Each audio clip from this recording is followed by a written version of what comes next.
हम बकवास पर आपको खुश आमदीद। घाटा ड्रामे की आज की किस्त में आपने देखा कि बिलाखिर दानिश का जनाजा इस घर से उठा और इसका दोस्त अपने कुत्तों समेत यहाँ से भाग गया। अब घर पर लोगों का हजूम है, तरह तरह की बातें हैं। बीवी तो देखो रो ही नहीं रही, लगता है ज़्यादा सदमा लग गया। कोई कह रही है देखो ज़रा इसको सदमा ही नहीं।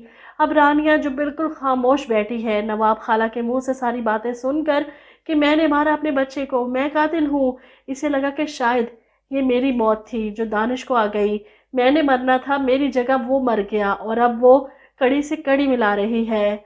उठकर अपने कमरे की तरफ भागती है। ममा कुछ तो गलत है, मुझे पता नहीं क्यों ऐसा लग रहा है, कुछ तो गड़बड़ है, कुछ तो होना था जो नहीं हुआ। मैं आपको बता रही हूँ ये इन लोगों की साजिश होगी, ये हमें नुकसान पहुँचाना चाहते होंगे, मुझे कुछ करना चाहते होंगे।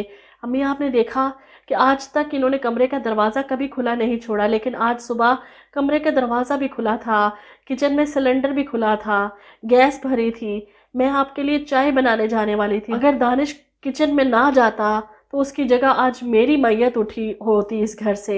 ये सुनकर तो साजदा बेगम दहल जाती है। रानिया ये क्या कह रही हो तुम? ऐसे में नवाब बेगम कमरे में आती है और रानिया के सामने हाथ जोड़ देती है, रानिया मुझे माफ़ कर दो। जिस पर रानिया भी चिल्लाती है, मैं अच्छी तरह से जानती हूँ ये घड़ा आपने मेरे लिए खोदा था जिसमें आपका इकलौता लाडला गिर गया। आपने ही किया था ना ये सब कुछ प्लान। आपके हिसाब से तो मुझे मर जाना चाहिए था, लेकिन मर गया आपका इकलौता। सच्चाई सुनकर तो नवाब बेगम पागल ही हो जाती है। माफ़ कर दो मुझे रानिया, मेरा बच्चा तो बेमौत ही मारा गया। जिस पर रानिया चिल्लाती है, बेमौत मारा गया? आपने मारा है इसे। जिस तरह मैं तड़पी हूँ ना अपने बाप के लिए सारी ज़िंदगी, अब आप भी तड़पेंगे अपने बेटे के लिए। आप कातिल हैं अपने बेटे की। नवाब ये सुनकर मज़ीद बेहाल हो जाती हैं, अपने गुनाह याद आ जाते हैं कि किस तरह रानिया को रास्ते से हटाने की साजिश की, लेकिन अब इनका अपना बेटा ही इस दुनिया से चला गया। वो रानिया का हाथ पकड़कर अपने मुंह पर थप्पड़ मारना शुरू कर देती है और फिर रानिया हाथ छुड़वाती है तो खुद अपने हाथों से थप्पड़ मारती है। मैं कातिल हूँ, मैंने मारा अपने बेटे को, मुझे भी मार दो, मैं कातिल हूँ। सना अपनी माँ को छुड़वाती है, कुछ नहीं किया आपने, क्या हो गया है आपको, क्यों कर रही हैं ऐसे, होश करें।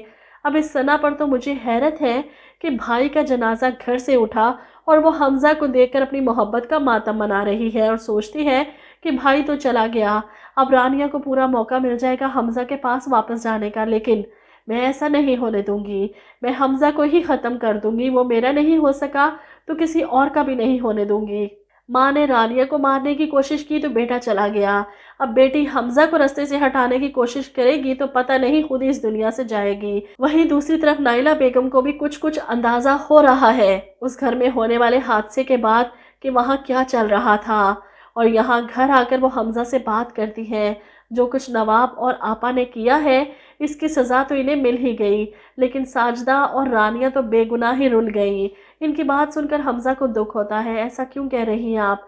इनके लिए हम हैं ना, हम रखेंगे इनका ख्याल।